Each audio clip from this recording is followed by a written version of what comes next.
The wait is finally over and the most awaited results are here now.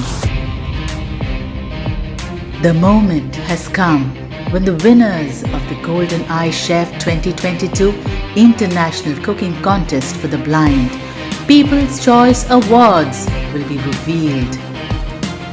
So, bagging the second position in our partially blind category is Pooja M from India with her cereals and pulses ball recipe. And the first position, the winner for the most liked recipe is tartare of tomato, avocado and pink shrimp, carpaccio tartare with garden aromatics and candied cherries by Angel Palacios from Spain.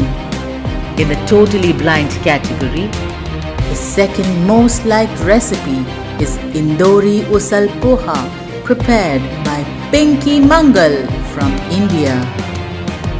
And the crown for the most liked recipe goes to Cashew Tomato Curry by Appana Sri Mani, also from India. Congratulations to all the winners and also heartiest congratulations to all the participants because for us, all of you are winners.